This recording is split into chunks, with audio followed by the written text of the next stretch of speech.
భారత రాజ్యాంగంలో 280 ఆర్టికల్ ప్రకారం రాష్ట్రపతి ఆర్థిక సంఘ చైర్మన్ను 4 సభ్యులను 5 సంవత్సరాల కాల పరిమితికి నియమిస్తాడు. మరి ఆర్థిక సంఘ చైర్మన్కు ఉండవలసిన అర్హతలను మనం పరిశీలించినట్లయితే ఆర్థిక విషయాల్లో, విత్త విషయాల్లో, కోశ విషయాల్లో, ద్రవ్య విషయాల్లో, ప్రజా వ్యవహారాల్లో అనుభవం ఉండాలి.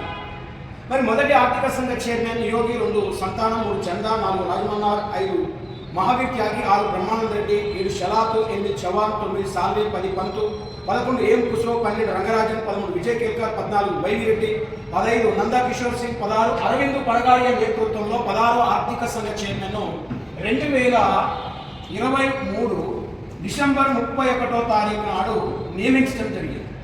16వ ఆర్థిక సంఘం 2025 అక్టోబర్ 31వ తేదీలోపు నివేదిక సమర్పించాలి. కానీ 2025 నవంబర్ 17న 16వ ఆర్థిక సంఘం నివేదికను రాష్ట్రపతికి సమర్పించడం జరిగింది.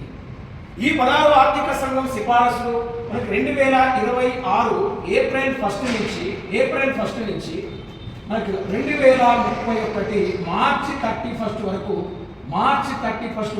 మనకు 16వ ఆర్థిక సంఘం సిఫారసులు అమల్లో ఉంటాయి. మరి 16వ ఆర్థిక సంఘానికి చైర్మన్ అరవింద్ పనగారియా.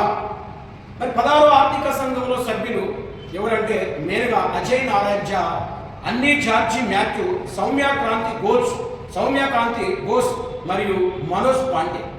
ఇలా 4తో పాటు మనకు అరవింద్ పనగారియా నేతృత్వంలో ఈ 16వ ఆర్థిక సంఘాన్ని నియమించడం జరిగింది. మరి 16వ ఆర్థిక సంఘ కార్యదర్శి ఎవరంటే రిత్విక్ రంజన్ పాండే.